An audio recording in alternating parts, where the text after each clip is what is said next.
Welcome back, my friends, to the show that never ends. Yes, this is the Blue Day podcast, and for Chelsea fans everywhere, every day is a blue day.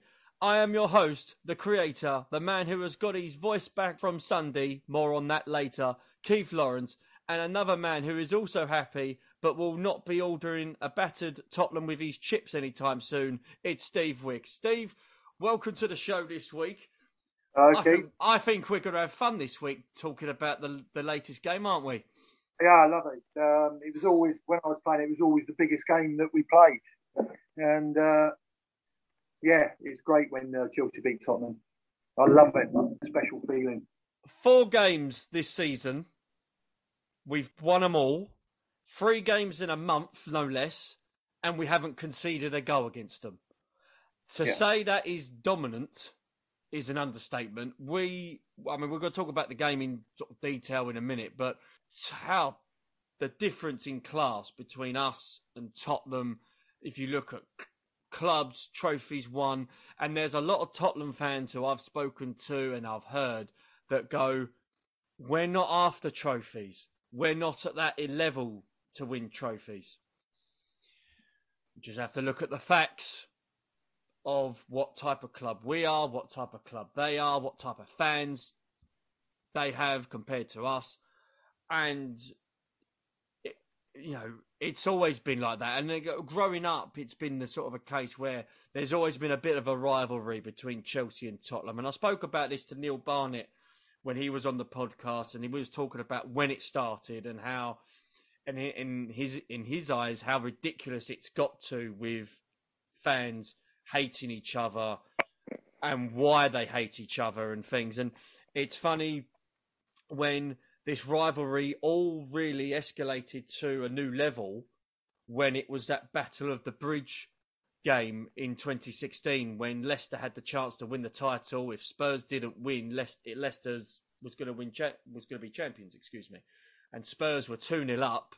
We got back to 2-2, and there was argy-bargy galore. There was handbags at dawn. Hazard scored a late equaliser, and Spurs pretty much cocked it up. And you saw a good image of Harry Kane screaming at his teammates because he knew that the title was gone. And then since then, the rivalries spiced up a little bit. Obviously, Mourinho going there. Conte going there, ex-Chelsea managers that have gone there now. It spiced it up to the point, and I spoke about it on the show when I went to the second leg at White Hart Lane, 3 Point Lane, in the League Cup. The hatred, the absolute hatred that Chelsea fans and Spurs fans, they despise each other no less. And it's funny, I'm going to show you, I'm going to read you a tweet from a Spurs fan that he brought out on Sunday. He was there at the game, and this I sort of reposted, and it got a lot of attention from our listeners and people that follow the show, Steve. And this made me laugh. This made my Monday. I hate this place, and I hate Chelsea. I hate everything about this away day for me. 1 win in 32 years at the Bridge. I hate it with a passion. I hate Chelsea. End quote.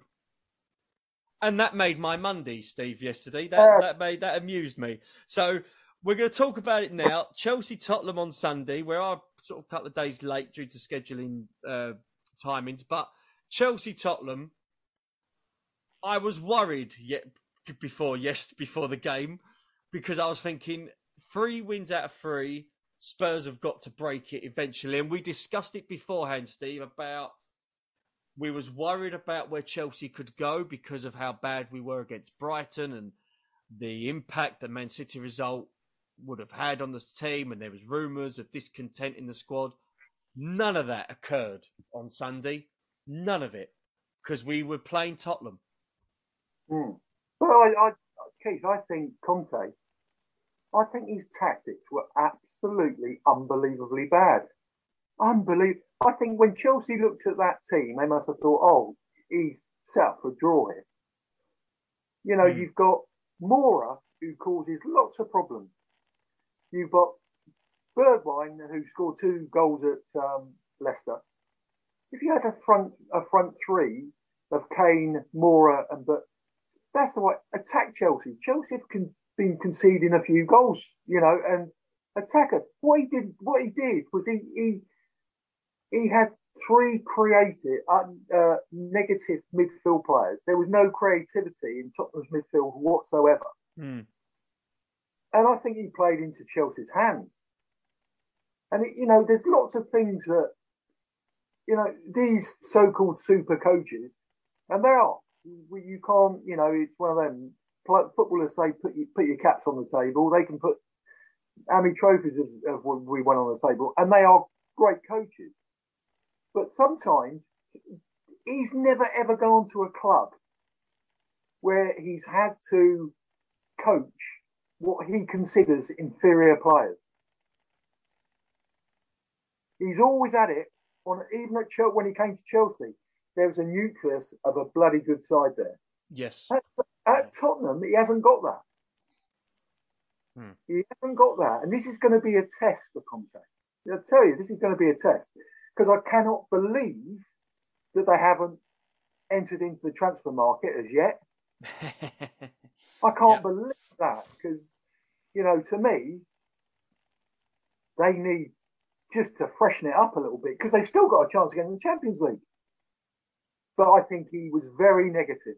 Having said that, the push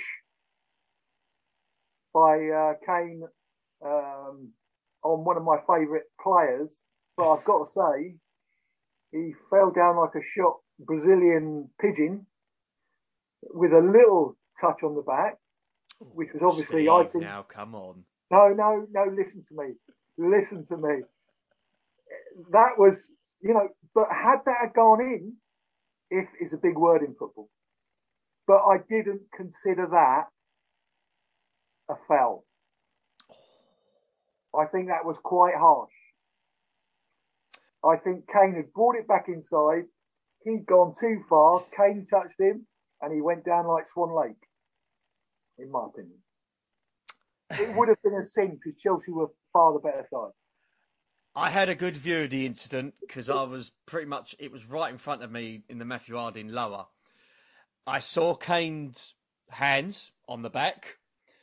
Did Silva go quite far considering the push wasn't wasn't excessive, but it was a push nonetheless.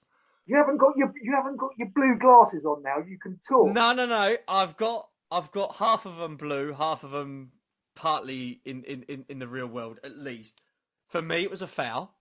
At the time, it was a foul. When I looked back on it on Match of the Day on Sunday night and then on Sky on Monday, because I recorded the highlights, I still say it's a foul. Thiago's clever because of the way he went down, because it looked as if, it was 100% foul. But I can see why the referee and VAR gave it as a foul, because Kane had his arm, he had his hands up. If Kane used his shoulder and his upper arm, then, and that was a goal, possibly get away with it, because it happened on Friday with Watford and Norwich. Pookie done something similar. Pookie's was worse than Kane. No. Yes, it was. No. That was more of a foul than Harry Kane. But listen, we deserve to win. Yes, and we did. We have to talk about the positives. We did deserve to win that. Great injustice if we'd have lost. Well, it was great that VAR was on our side, because for me it was the right decision, and I still stand by that. It was the right decision. I loved the fact that Chelsea, how they played and how they didn't give Tottenham any inch in regards to giving them time and space on the ball. And Steve, you've been in the game long enough, as well as I've seen it on numerous occasions. The midfield battle is always key. If you don't win your individual battles, let alone the midfield battle, you're always going to struggle. And I just thought the midfield for Chelsea compared to Tottenham, Chelsea's was just class with Kovacic, who I didn't think had his best game. I thought he gave the ball away a lot on Sunday. Jorginho, for me, decent player. He's lacked a little bit of pace, a little bit. He still looks a little bit tired for me. Mount, I thought he was very good on Sunday. He was different.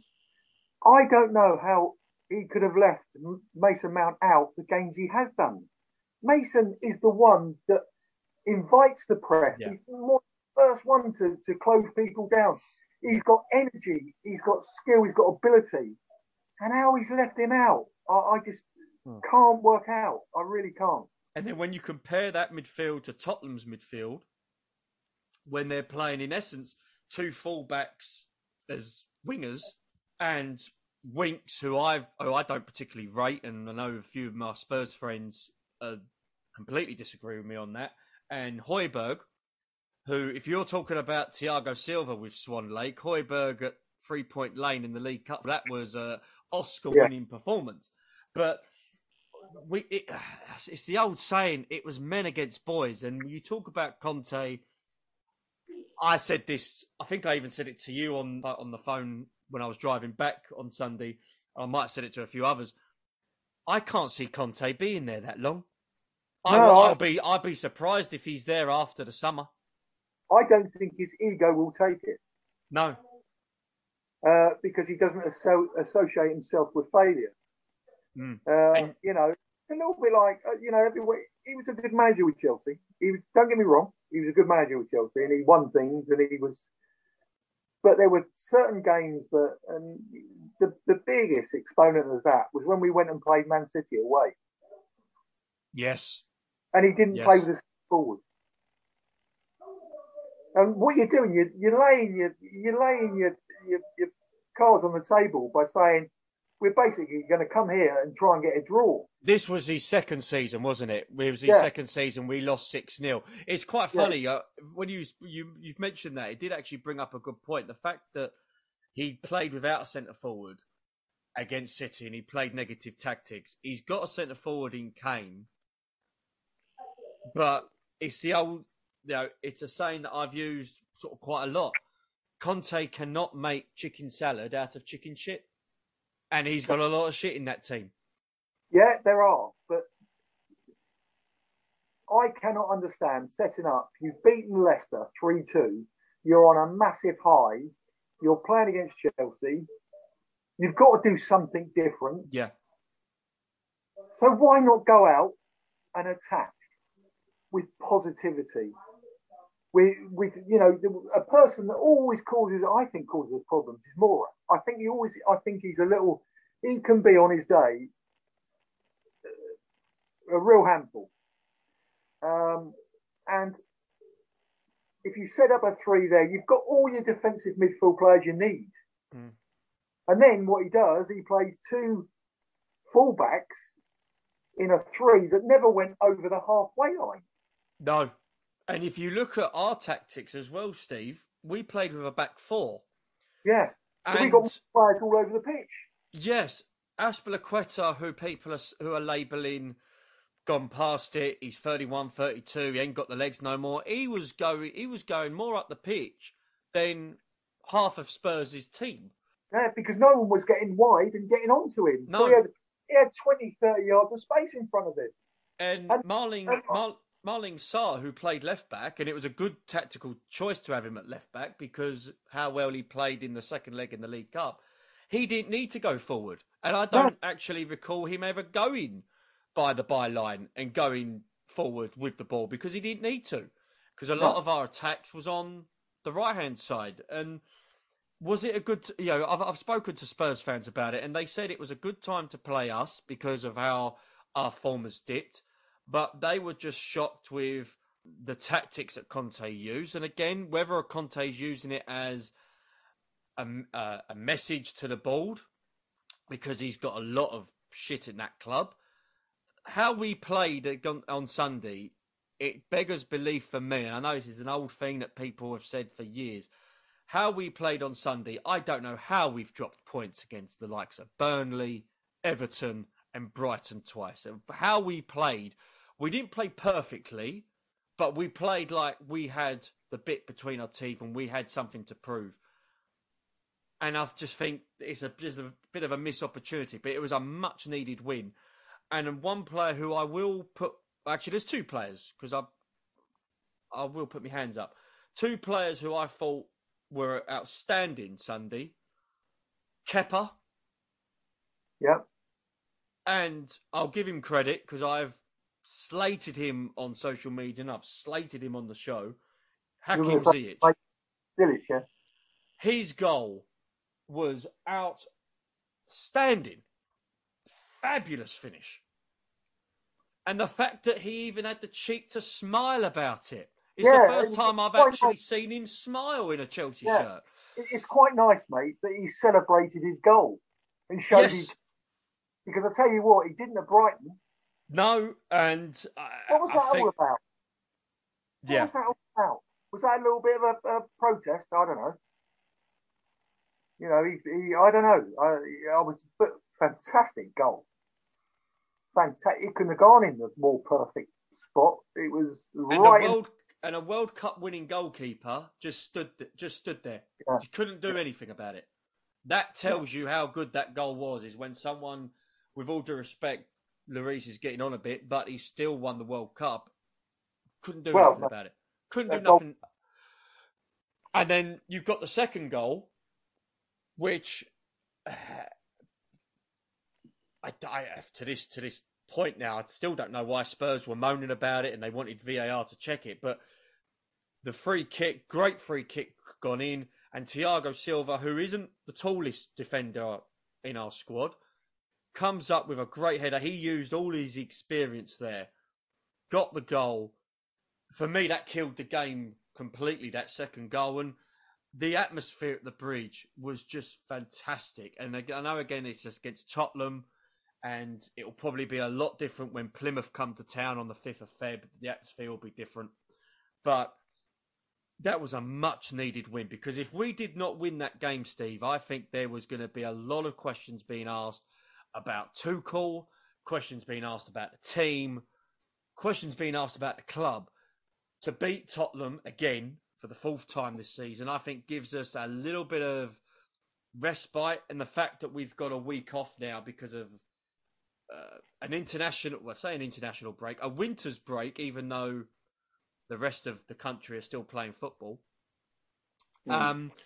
gives us a little bit of a break now. And our next league game isn't until the 19th against Crystal Palace. Yeah. So, no, you know, I think it was vital. I was looking at that league, and there was a lot of clubs with a few games in hand, one of them being Tottenham, that from being in a very comfortable second position, we were catchable because of our form. And had Tottenham have beaten us, that whole thing would have changed. We'd have been under pressure. And I'm just so pleased that we pulled ourselves together and played had a good performance, because that's what we've needed, because we haven't played at our best now for quite a long time. Well, we discussed this, and barring the League Cup against Spurs, which I thought we were completely dominant from first minute to the 90th in both legs, we haven't played brilliant football since Juventus.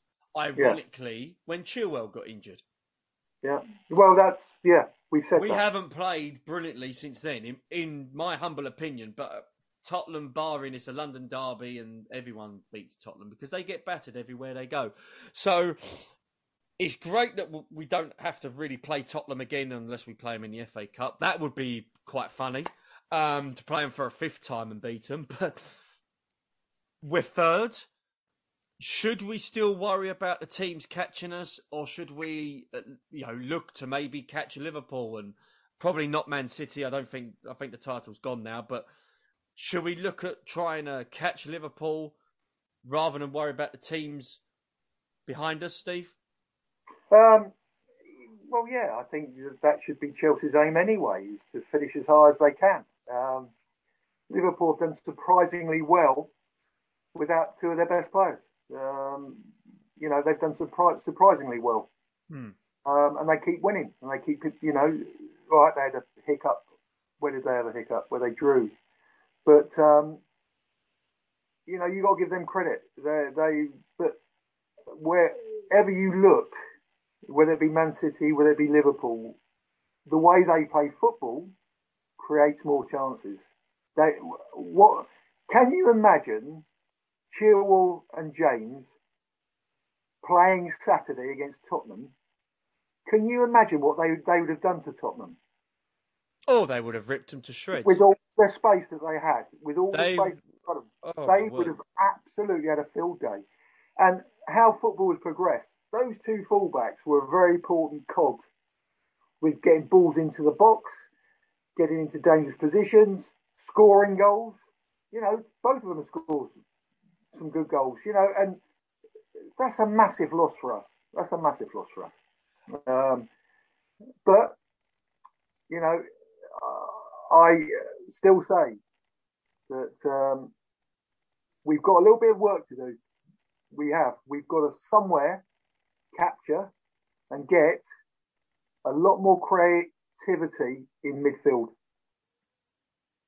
where we create chance after chance after chance. And when we play the likes of Burnley or Everton and we go 1-0 up, we don't sit back. We get that second and we all enjoy ourselves. Like the Tottenham game.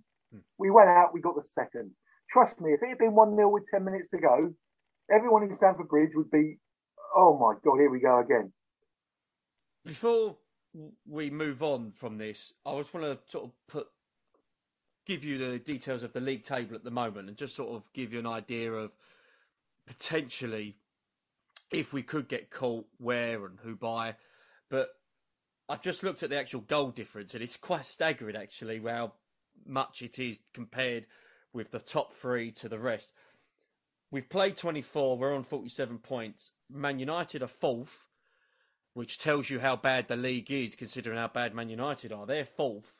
They've got 38 points. They're 2 games in hand over us. Their goal difference is 6. We've got 30. West Ham are 5th. They've got a game in hand over us, but they're on 37 points. Then you've got the horrible North London lot of Arsenal and Tottenham, both on 36. Spurs have got 4 games in hand. Arsenal have got 3, but they've got to play each other. They're on 36. So, despite the win, we have to sort of be a little bit realistic in this. Yeah. We could still get caught if we have a bit more of a bad run of form, but it was so vital. If you look at our fixtures coming up after the winter's break, which is bloody nonsense, and the FA Cup, plus the Club World Championships, our next league games, Palace away, which is not easy. Leicester's postponed because of the EFL Cup. Then we've got Burnley away, Newcastle at home, Norwich away, and in April, Brentford at home. So, potentially winnable games. We could potentially actually get on a bit of a nice little run there. Maybe the banana skin could be Palace to begin with, possibly, but I expect there to be a lot of wins in that form. Yeah. In that run, Steve. Yeah, I think so. Keith, what is our goal difference compared with Man City and Liverpool? Right, goal difference for Man City's 41. Liverpool's is 39 and ours is 30. That's a story then, isn't it? They're creating more chances and scoring more goals. That's the thing that we've got to do more of. We've got to somehow create more chances, score more goals. When Man City go 1-0 up, and you got to look at Man City because they are, God, they never sit back, do they? They never think they've done enough. They go on for the second, the third, the fourth, the fifth, and the sixth. And that's how they play. And that's what we've got to be like. Well, it'll be interesting going forward now. We've got the FA Cup and the Club World Championships before. I think it'll be a nice little break. And we even discussed it on Sunday, Steve. how I think going to the Club World Championships, which some people say it's pointless, other people like the idea of it, I think is a great idea for the squad because it gets them away from the pressures of Premier League and pressures of constant talking about, oh, Lukaku, Tuchel, Hakim not performing every week, oh, Chilwell injury, James allegedly, from what I can understand, might even be back for the Club World Championship, so that'll be nice for a little bit of a run out to get the cogs back in the usual working order. So, yeah, I believe we should enjoy the next few weeks, to be fair, Steve, and I think it will be nice to see the teams below us slug it out for one spot. Because if you look at the dross that's underneath us, I will put it out there now, as it's the end of January, I can't see us getting caught. No. Well, I can't, but we'd have said that 6 weeks ago, wouldn't we? That's the, I don't think we're playing well enough to take anything for granted now. That is true. I'll give you that. That is true. To earn the right by winning games and playing with a passion and attacking. And when we go 1-0 up, go for the throat. Don't sit back and say we've done it. Go for the throat and win the games 2 and 3-0. That's the key. Well, interesting to go with that. We've beaten Tottenham, and it's funny. I was listening to Talk Sport, and the Spurs fans sort of just either questioning Conte or just questioning Levy and moaning and groaning. It was actually quite nice to listen to. But I have to give Spurs a little bit of credit. A couple of weeks ago, Steve, you know the story. For those of you that have been following the podcast for a while, I gave the story of what happened at the 3-point lane where my programme got nicked by a fellow Chelsea supporter. I've got a bit of an update on you, Steve. On me? Well, the perpetrator didn't get in touch with me, but I contacted Spurs, told them what happened. They gave me a free programme, which I thought was nice of them. You've done well to get that from Spurs. I'll tell you what, the guy that's done that, if Daniel Levy finds out, he'll sack him. Yeah, that's what I thought. Considering it cost £3.50, I thought it was nice. But no, fair play. So I got a free programme. So all is not lost. Moving on swiftly, the transfer deadline's next week. Next Monday's the deadline day, is what Sky Sports like to call it. And I can't see us going for any players. Personally, I don't. If we was to go for somebody with a bit of quality, I think we would have been able to look at it now. And I think you look at our squad, can we buy somebody that's going to be better than what we've got at this stage? I think not. But the big rumours that are coming out in regards to outgoings is Azpilicueta. Steve, I don't know whether you've heard it, but the last 24 hours, it seems as if Azpilicueta could be going to Barcelona. Barca are going to offer him a 2-year deal, is what Azpilicueta wants. Chelsea are only offering him a 1-year deal, which is Chelsea's policy of the 1 years. And it seems as if Azpilicueta is keen on the move. Barca obviously need him, as they haven't got any money.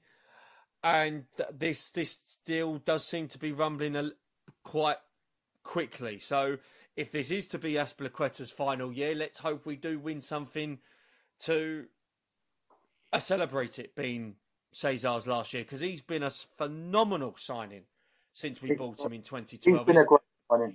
He's been value for money. If you look at the signings that we've purchased under Roman Abramovich, I would say he's probably been the best signing we've made that's been under £10 million, because we bought him for £7 million. He's arguably been the best signing we've made under £10 million. He's arguably been one of the best 5 signings we've made under Roman. Yeah, he's been a fantastic player for the club. Would you be surprised if he goes? If I was Spanish, Keith, let's be realistic. If I was Spanish, I'm 34 years of age. 34? Is he 34? No, he's not 34. No, he's 31, 32. 31, 32, right? So, and Barcelona came in for me. Being Spanish, knowing what that club's all about, and they offer you an extra year. He's got to go for it, hasn't he? He deserves it. He deserves it. And really, when the boys come back, how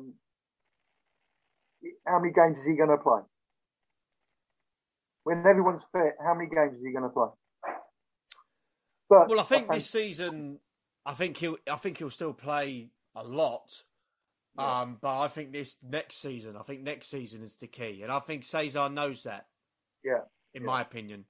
Yeah. And I think he'll play week in, week out at Barcelona, even with the age that he is, because Jesus Christ, they're playing Dani Alves, who's nearly 40, playing him week in, week out. So if they're doing that to him, they'd eat Cesar up massively, and they'll play him every week. So if he goes to Barca, good luck to him. I think that he should get a wonderful send off from the club if this is to be his last year.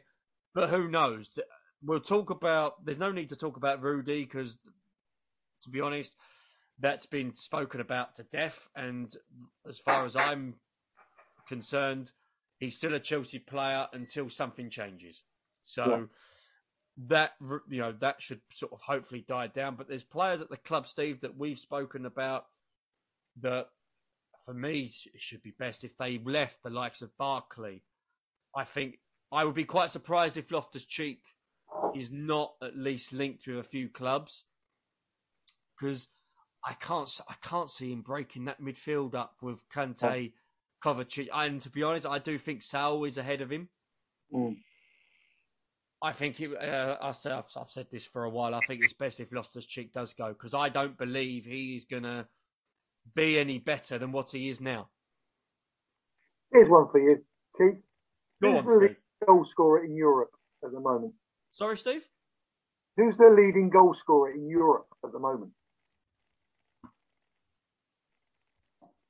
In all positions? No, in all positions.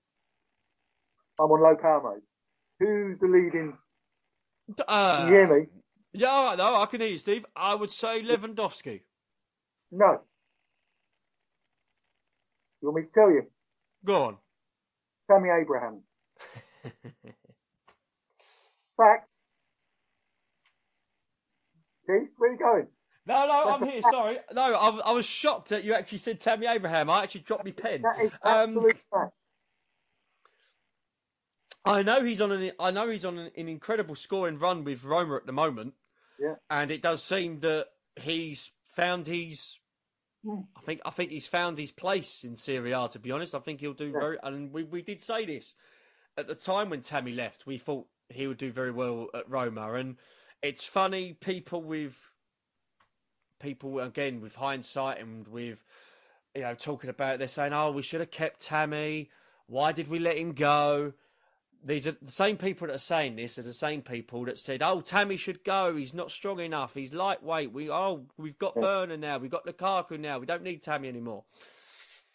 You're damned if you do, damned if you don't. But good luck to Tammy. If Tammy does well at Roma, good luck to him. Yes, there's a lot of deadwood to get rid of, Keith. Yes. There's a lot of deadwood. And we've got to refresh that with new quality players. Well, and we've been linked with a 17-year-old player at Barcelona. And his fee is £42 million. And we've been linked with him. Yes, I'm aware of the Gabby, I think his name is. Gabby, I believe his name. From what I can gather, he wants to stay at Barcelona, which is understandable. And he's looking to get his contract extended. Yeah. To the point where his release clause is going to be over 200 million. So if we was to maybe go for him, I think we'd have to be quick. But the one player who I know we are linked with is another Barcelona player, is Frankie de Jong. Centre mid. I am a fan of his. He can get up and down the pitch. He's a good midfielder.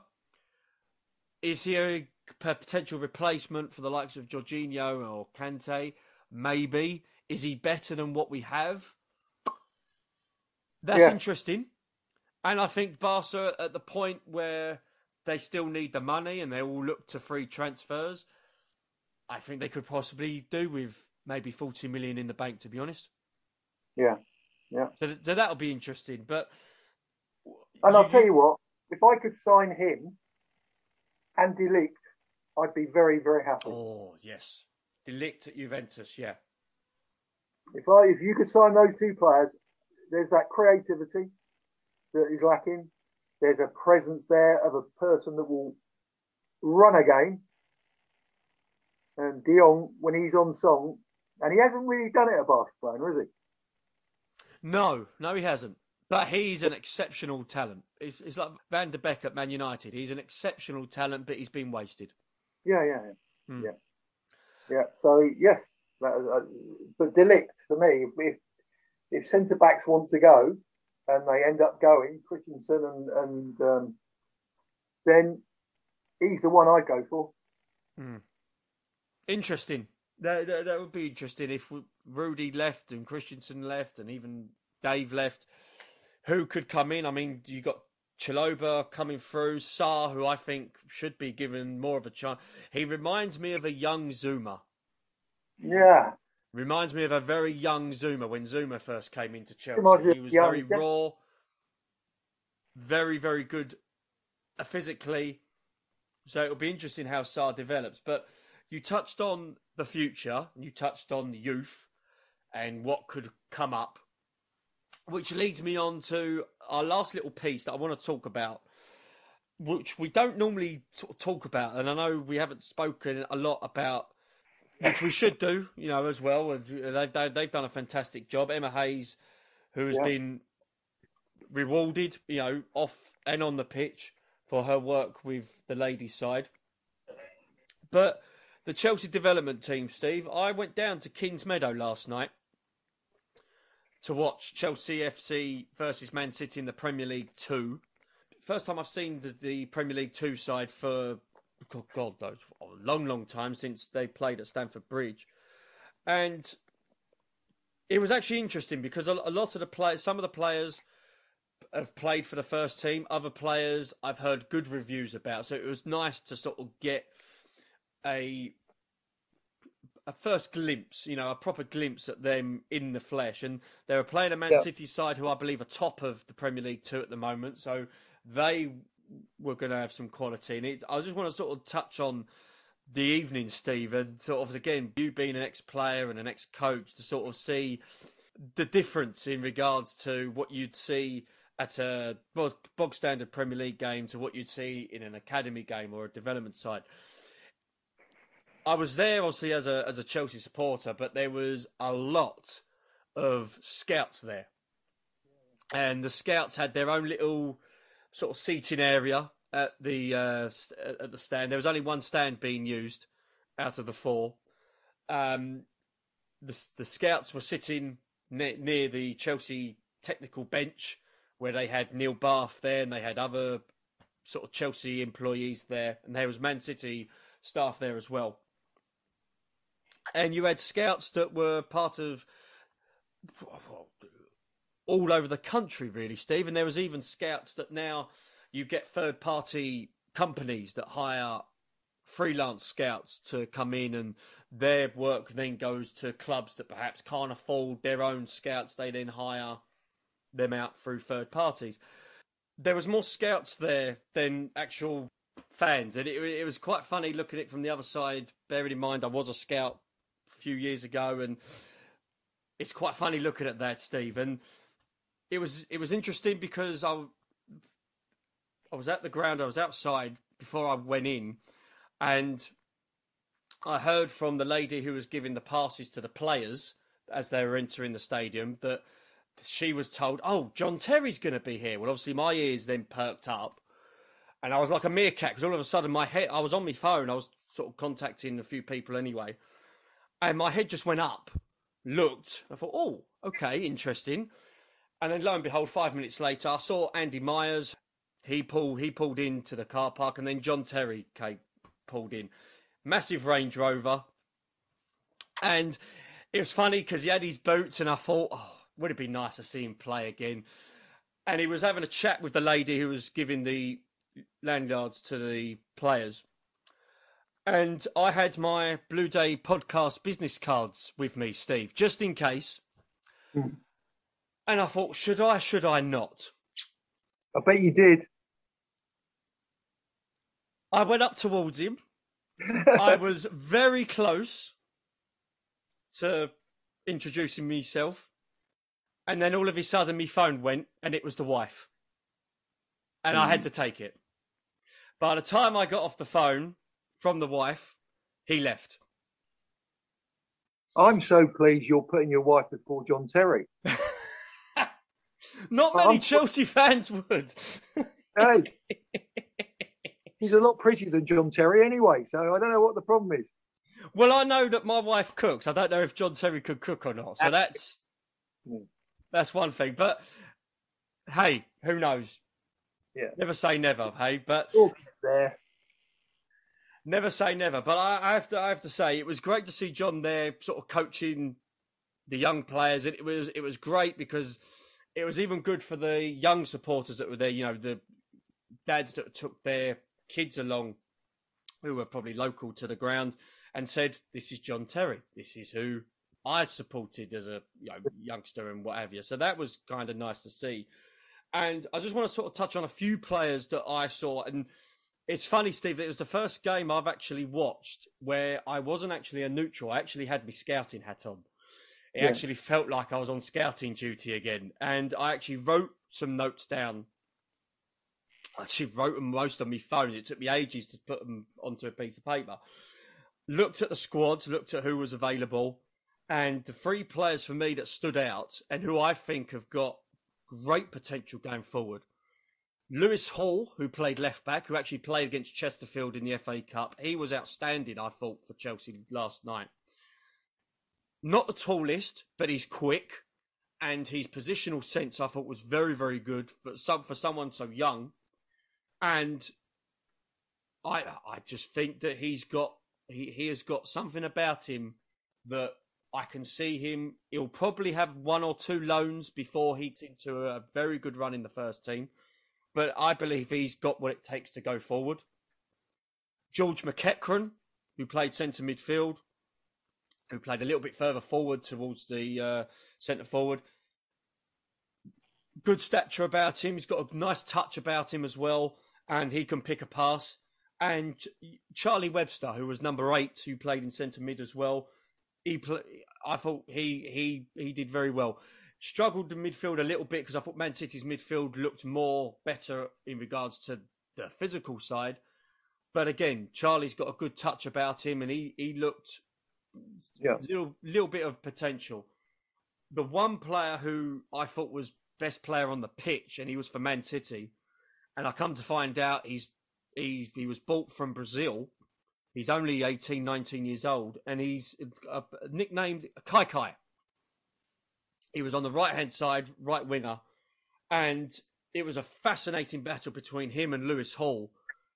Lewis didn't struggle, but Kai loved to cut inside. He's left-footed, he played on the right-hand side. He just kept cutting in, and he kept trying to sort of distribute the ball to the centre forward and trying to keep the ball in. For me, he was best player on the pitch by a mile.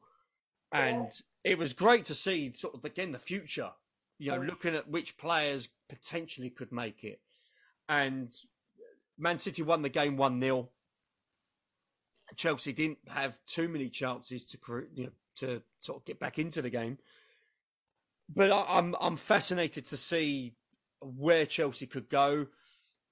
Javier Simons played at right back, who's played against Brentford, and I'm hoping he'll play more games for Chelsea's first team as well, because I think he's got something about him. So for me to have John Terry there, whether or not it'll be a short term or long term, is no doubt probably helping. He's going to help the boys long term anyway. But the future's bright at Chelsea, and the fact that you could see Mount progressing, James progressing, Harvey Vale, who's now from the academy gone straight into the first team. There's a great pathway for Chelsea. And again, Steve, you started your career at Chelsea. The likes of Ray Wilkins, yourself, and the other players. Gary coming Stanley, through. Britain, yeah. Yeah, Ian Britton. Gary Stanley. Yeah. Clive Walker, Tommy Langley. Yes, all these players started their careers at Chelsea and played God knows how many appearances for the club, and has got a great rapport with the team even now. I mean, I know Gary Stanley was there at the game on Sunday. Young gentleman by the name of Rodney George told me, and he's still revered by Chelsea supporters even now, and we're talking nearly 40 years plus. Yeah. Yeah. So if these players sort of knuckle down and stay loyal to Chelsea, Chelsea will be obviously loyal back to them. The fans will always remember them, and it's great to see the youth come through, and it'll be interesting to see where these guys go. Keith, I'll tell you something that must never be forgotten. What Frank Lampard did, what he did when he had no money to spend, he brought through 3 or 4 very good young players. What concerns me, a lot of these super coaches have massive egos, and they believe that the only way they win the grand things like the Champions League and the Premier League is by playing good players that have proved it at the highest level. And that's what Chelsea now are. That's what Man City now is. What I will say is, if you look at the players that we put out on loan, if I was any football club, I'd be saying to my scouts, you get down and watch Chelsea. And let's have a look at these young players. Because it's unrealistic to think now where we have progressed to in terms of European Championship. It's a little bit like Real Madrid when they were at their pomp and they were winning the Champions League. Not many kids came through, did they? No. Not many kids came through. They went out at the end of each season and bought ready-made superstars. And that's what they did every season. And they always used to beat the Man United and Liverpools and get the players, Real Madrid. And I just hope that someone is big enough and brave enough to actually look at these kids and say, do you know what? But the thing is, you can't, because as a manager, your lifespan's 12 weeks. Well, you look at Watford.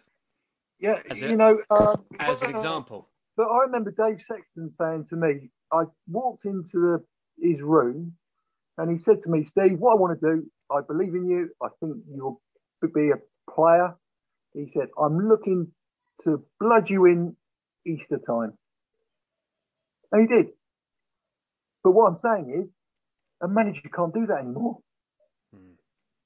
A manager can't do that anymore. A manager, it's so cutthroat. You know, you've got Chelsea and Watford are very similar, but Watford are worse, and they don't win anything.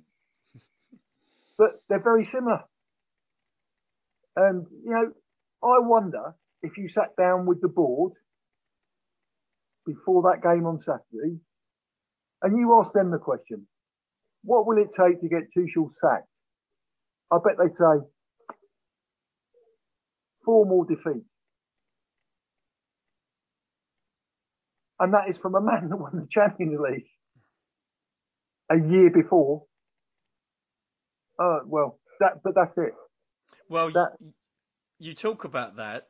I don't know whether you know this, Steve, but as we're recording Tuesday, 25th of Jan, this will be going out hopefully immediately after this. This is the anniversary where Lampard got sacked. Lampard got sacked on this day last year. Yeah. You look at, despite the fact he didn't win anything as a manager, the lasting legacy that Lampard has got as a manager with this club. One of them is in a young player that came on late in the game against Sheffield United when we was winning 2-1 and we was under the cosh for a lot of it, rather than put another defender on to protect the back four, and maybe even switch to wing backs. He put on young Billy Gilmore for his debut. Yeah. Everybody around the ground went, who? Not only who the hell is this guy, Ian Gilmore, but why? Now you see what he has done since. Lampard identified early on, this guy's a player. Mason Mount. Mate, to me, he's the Belisha beacon of Frank's work. He backed him at Derby. He led him into men's football, if you like. He then became manager of Chelsea. And that boy he believed in that boy, and that boy believed in his manager. And there's no better relationship than that. Mount scored on his first appearance at Stamford Bridge against Leicester on the opening day of that season. Yeah. Look what he has produced now. And he's still got at least another, well over 10 years left in the game. Yeah. Reece James. A lot of people thought after his loan at Wigan, he might go out on loan again. No, he's now one of the best right-backs in the country. But people keep saying, him or Alexander-Arnold or to me, defensively and attackingly, I think he's the better player. He's the best right-back in the country. And we're missing him. That's what, but ironically, it could save Chelsea millions. Well, it has done. It has done already. If you mirror that, though, with Man City, their Mount is Foden. Right? They've got 2 or 3 young players that he's now beginning to blood into the team. There's another guy that played the other day and everyone was raving about him, said he was absolutely outstanding. I think his name was Carl Palmer. Palmer. His name was, Now, they're blooding, but what Pep's got over us a little bit, is he's got a better squad. He's got so much depth that for those players to break through, he'd said, didn't he? Pep said that the best player he'd ever worked with for ability was Foden. And everyone laughed. Yeah, all right, you've been at Barcelona, but the boy has got ability. And what these boys need to make it at the very top is for their managers to be a Frank Lampard Frank and Mason Mount and Reece James relationship, where the manager believes in them and they believe in the manager. And that was the biggest, I think, plus point of his whole career at Chelsea, was the fact that, all right, his hands were tied. But I still think he'd have done what he'd have done because I think he believed in those boys. And I take my hat off to him, because Frank Lampard has saved Chelsea millions. And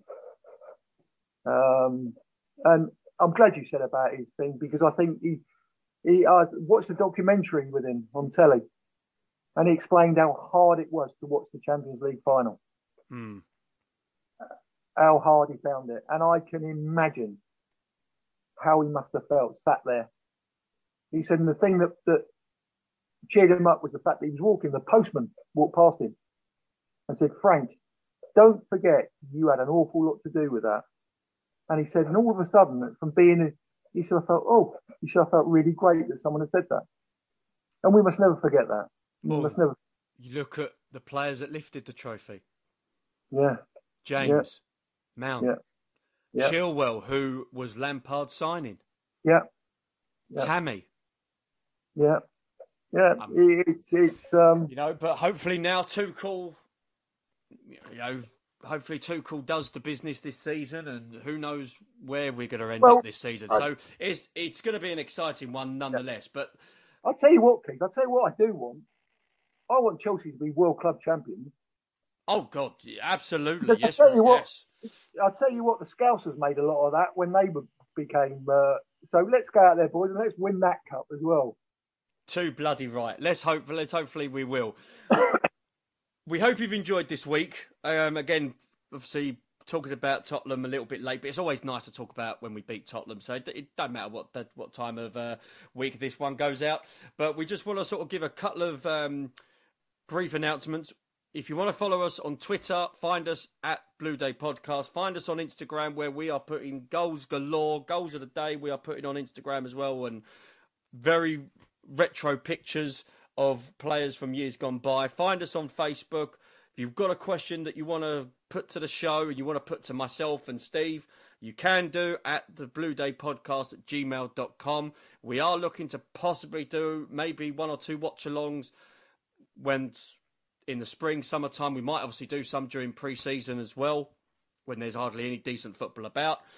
And we're hopefully going to have our player interviews coming up very, very soon. We're hopefully going to have a couple of players that started their career at Chelsea. And again, we've obviously got Steve Wicks, who started his career at Chelsea. He didn't do too bad for himself. And you look at the likes of Mason Mount and Reece James, who also started their career at Chelsea. They haven't done too bad, have they? No, they've done brilliant. They've done brilliant. Anything else, Steve, before we wrap this up? No, well done, Frank. Well done, Frank, indeed. No. Yeah. Well done, Frank, indeed. I've been Keith Lawrence. He has been Steve Wicks. Keep the blue flag flying high. Stay safe and carefree.